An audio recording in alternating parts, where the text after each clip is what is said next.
vamos ser simples ovelhas do seu pasto. Aquele que vive e reina para sempre foi, é e sempre será nosso pastor e sacerdote. Por que eu escrevi isso? Eu achei interessante, porque Deus estava falando comigo assim, olha, eu estou falando agora de Paulo escrevendo a Timóteo. E na maioria das suas cartas, Paulo estava preso. Ao invés de ele estar reclamando, ele estava pregando, ele estava escrevendo, ele estava orando, ele estava cantando, ele estava louvando. Ele não era um crente medíocre, ele não era um crente fracassado, ele não era um crente pequeno, ele não era um crente que se acovardava diante das situações. Ele não era esse crente. Ele era um crente, eu vou te citar um, que nós devemos deixar a mão ser. Judas. Pastor, o senhor está falando de Paulo? O que tem a ver Judas? Tudo a ver. Judas morre com as suas próprias mãos, por abandonar Cristo, por trair Cristo, por trair e ser, parece que um amigo íntimo de Jesus. E agora, Paulo entra no seu lugar. A profecia já dizia: e tome outro seu encargo. Então você vai perceber que Paulo, ele vai direcionar a palavra para Timóteo dizendo: tu, porém, homem de Deus, foge dessas coisas. A primeira coisa que Paulo disse, porque Paulo já era mais velho, mais experimentado, doutor da lei, e ele vai escrever para um jovem chamado Timóteo, um jovem pastor, e ele disse: sabe o que te enfraquece, Timóteo? Essas coisas do mundo. Sabe o que te enfraquece, Timóteo? Essas coisas que você fica envolvendo como jovem. Essas coisas que te atraem te enfraquecem, Timóteo. Então você precisa fugir dessas coisas. E Paulo começa a listar para ele e diz assim: tu, porém, ó homem de Deus, foge dessas coisas. Antes, segue a justiça, a piedade, a fé, o amor, a constância e a mansidão. Se você não for constante, obreiro, se você não for constante em obediência ao homem, você não consegue obedecer a Deus. Olha aí, ó. Isso é muito sério. O apóstolo Paulo está pegando o jovem dizendo assim: foge dessas coisas. Você. O apóstolo Paulo está dizendo para ele assim: você pode ter piedade, amor, você pode ter fé, mas o que não pode faltar para você é constância. O que não pode faltar para você é mansidão. Para você vencer as trevas é constantemente. Então você pode pegar outra lista sugestiva de Paulo no capítulo 6, versículo 10 em diante, quando ele diz da armadura de Deus, ele vai dizer assim: coloca o capacete da salvação para apagar os dados inflamados do diabo, embraçando o escudo da fé. Ele vai dizer assim: prepara com a preparação da palavra de Deus, do Evangelho. Sempre Paulo vai te dar uma lista sugestiva. Se você começar a reparar isso, você vai ser um homem e uma mulher de Deus cheia da graça. Você está dando prioridade ao seu trabalho, você está dando prioridade para as suas brincadeiras, você está dando prioridade para o futebol, você está dando prioridade para a novela, você está dando prioridade, e Jesus está ficando em segundo lugar. Ele está dizendo: foge dessas coisas, Timóteo. Ele está dizendo isso, irmãos. Eu quero continuar. Lembra que eu falei de Judas? Lembra que eu falei de Paulo agora? Judas morre e Paulo, ele assume a 12ª cadeira. E a humildade desse homem é tão poderosa que ele disse assim: eu, nascido fora de tempo, chamado fora de tempo, eu sou o principal dos pecadores. Eu sou o principal entre vocês. Irmão, enquanto Judas, ele tem o privilégio de estar sentado à mesa com Jesus. Paulo teve o privilégio dele? Paulo sentou com Jesus? Paulo sentou com Jesus, irmão? Não. Paulo conversou com Jesus, irmãos, cara a cara, frente a frente, intimidade. Paulo comeu pão com Jesus, irmãos? Não. Paulo ceou com Jesus? Não. Mas Judas teve esse privilégio. Irmão, eu queria que quando eu falasse, você imaginasse duas linhas assim no horizonte. Paulo aqui, perseguindo o cristão, matando o cristão, ele sendo sanguinário. E você vendo aqui, olha, Judas com uma capa de crente, um falso profeta, um falso servo, aquele que só está ocupando o lugar. Meu Deus! Não tem horizonte. Mas vai chegar no momento, ele assenta na mesa com Jesus, e vai chegar no momento que no assentar da mesa com Jesus, você vai perceber que ele já está quase no final, porque ele está dizendo assim, é a última ceia. Na última ceia, você percebe que é a última ceia. Porque ele diz, todas as vezes que comer, todas as vezes que beber, fazer isso em memória de mim. Aquele que beber a mão comigo no prato, esse é o traidor. Irmão, ele não estava falando de um traidor. Ele não estava falando de alguém que não queria. Ele estava dizendo assim, aquele que tem a oportunidade da minha intimidade está desvalorizando e vai me trair. Mas você desperdiça esse medo. Quantas vezes você tem esse privilégio e agora você vai olhar agora Paulo dizendo para Timóteo assim, não desperdiça, não foge dessas coisas que vai te passar na presença. Deus então tira Judas e chama Paulo. E eu vou te mostrar dois homens na Bíblia, Sansão e Davi. Qual é a diferença do chamado desses homens? De chamado nenhum. O chamado é o mesmo. Do ventre da mãe, Deus chama Sansão.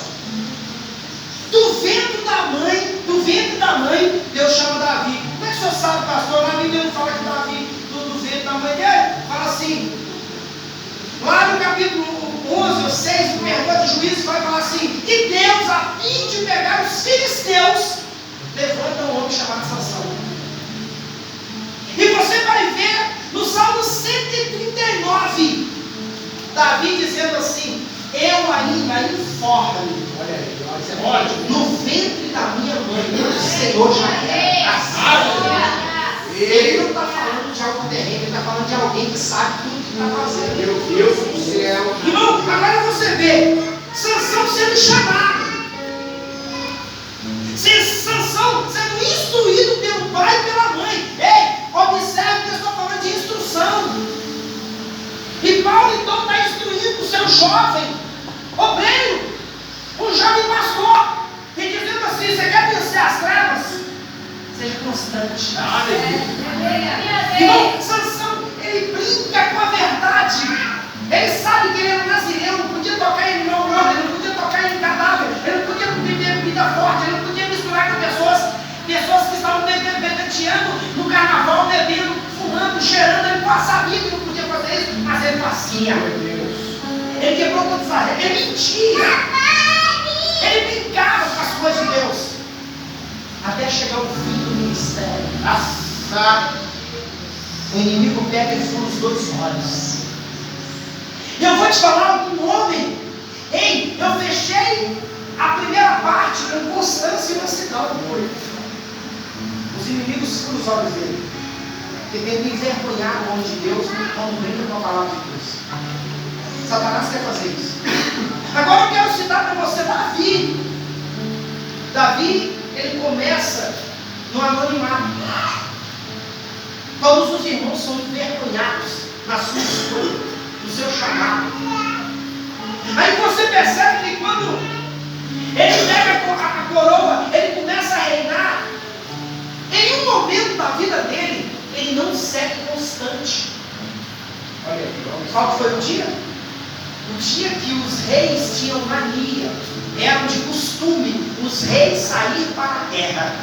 Davi estava passeando no seu palácio, com pouca roupa. Às vezes é um convite de um amigo. Vou nisso. A gente tem direito de divertir. A gente tem direito.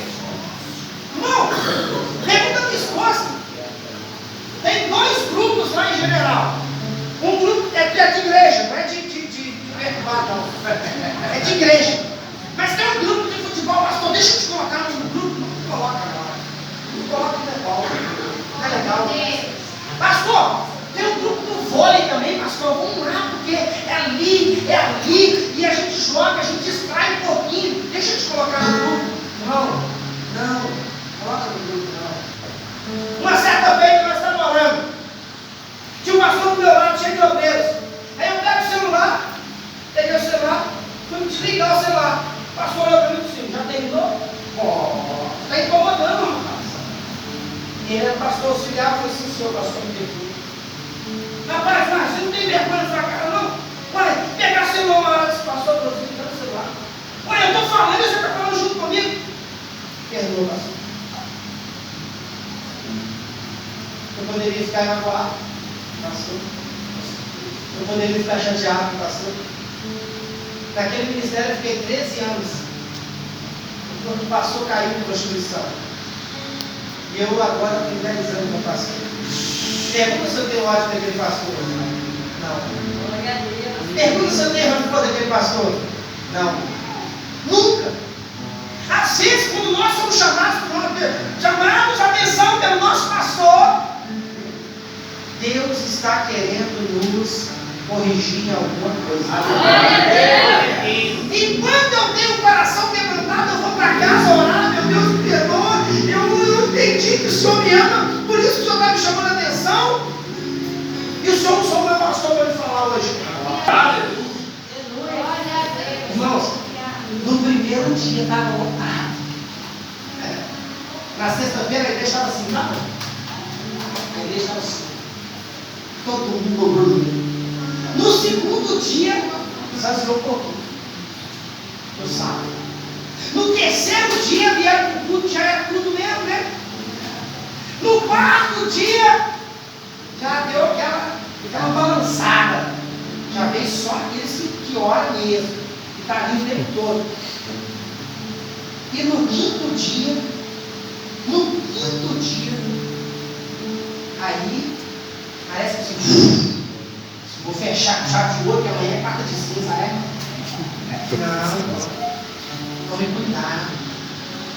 Se tem algo aqui, obreiros e obreiras da casa do Senhor, que você precisa manter no seu ministério, é fugir daquilo que te afasta e manter a constância. Aleluia!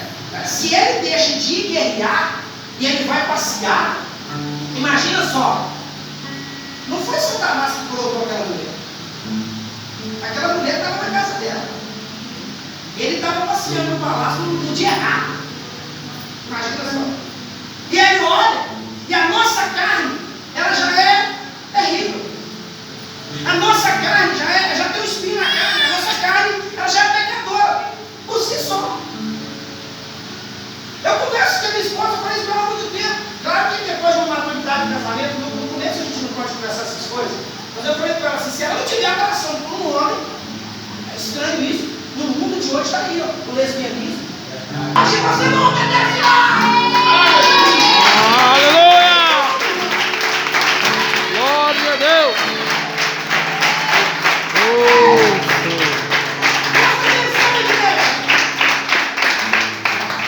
a pregação começou lá. Os anjos começaram a adorar lá. Mas teve alguns que não queriam adorar. E ajuntaram com o rebelde. E o Senhor disse: aqui quem não adora não pode ficar. Eu te explicarei no reino dos mortos. Então para que Deus vai levar alguém que não obedece para lá, se alguém que não obedece lá em cima desceu aqui para baixo? Não tem como. Agora o meu chamado vai cair por terra. Agora o chamado do pastor Hernani vai cair por terra, vai zerar tudo. O chamado do presbítero, o chamado do obreiro, o chamado do pastor, o chamado do diácono, da diaconisa, vai cair por terra, vai ficar tudo zerado. Sabe por quê? Porque nós somos ovelhas de um pastor só. Aleluia! E agora você vai estar diante de Deus, do Pai Todo-Poderoso, do Filho que está sentado à sua direita. Irmão, você precisa entender isso. Quando Paulo está direcionando a palavra a Timóteo, ele está dizendo assim: filho amado. Irmão, só outro homem teve o privilégio de ser amado. Três. O o apóstolo do amor. Quem é? João. João. O homem mais amado. Quem é? Aquele que orava três vezes aqui. O homem mais amado quem é? Daniel. Daniel. E agora quem é chamado pelo seu pastor de meu amado Timóteo, meu amado filho? Irmão, não é qualquer um que foi chamado de amado. No céu ele não pode tocar. Irmão, você percebe que quando passamos nessa terra por uma hierarquia espiritual, se nós conseguirmos obedecer alguém aqui na terra, nós vamos subir para o céu e dizer assim: agora sim tem um general, agora sim tem um comandante, agora sim tem um sumo pastor. Irmão, eu quero dizer para você que zera tudo. Talvez você está pensando assim: mas como, pastor? Mas como que vai zerar? Irmão, imagina que para levar a oferta para o santo lugar, passava pelo amor de quem? Pelo amor de quem? Sacerdote. Do sacerdote. Do sumo sacerdote. Agora, acabou. O Antigo Testamento, entre aspas, né? Acabou. Quem é o sumo sacerdote? Glória a Deus. Nossa, meu Deus do céu. Irmão, o requisito de um diácono para ser levantado diácono, ele tinha que ser cheio do Espírito Santo. Quem foi mais cheio e transbordante que passou nessa terra? Deus não chama para intimidade. Quem não consegue, imagina, o quarto mandamento com promessa: manda você obedecer a Deus ou ao homem? Não, errado. Peguei na curva agora. Hein, pastor? O quarto mandamento com promessa, que titubeei, eu titubeei, deu uma balançada para te ver agora. O quarto mandamento com promessa, meu irmão, diz assim: honrar pai e mãe para que prolongue os seus dias de vida. Amém. Então é obedecer ao homem. Hebreus diz assim: obedecer aos vossos pastores. Amém. Porque eles erram pelas nossas vidas. Irmão, você precisa entender: se eu não consigo obedecer o meu pai e a minha mãe, eu não obedeço ninguém mais não. Então Jesus sabia disso. Por que Deus vai dizer lá em Isaías assim: ainda que se a sua mãe te abandonasse, eu jamais te abandonarei? Oh, aleluia. Por que está dizendo assim: eu sou o pai, eu fiz a sua mãe, eu fiz o seu pai, eu estou te chamando para a intimidade, eu chamo a sua atenção, porque eu tenho um chamado para você. É onde eu quero entrar nessa parte. Talvez você fale assim: pastor, mas eu não entendi muita coisa. Deixa eu te falar uma coisa. Eu falei de chamado, não falei? Onde que vai zerar tudo? Nós vamos estar diante do sumo pastor. Leia comigo para você ver que a obediência não vai ser chamado para a vida eterna. Não adianta. É você se enganar. Paulo mesmo escreve a Tito lá no capítulo 3. Fuja das discussões loucas. Fuja dessas coisas. Para o impuro não há nada puro. Ele está dizendo: para o impuro não há nada puro. Ele diz assim: porque eles vão enganando e sendo enganados. Aprende isso. Meu tempo já acabou, pastor? Irmão, imagina o dia que você está nervoso. Imagina o dia que você está para baixo. Imagina o dia que você está à flor da pele.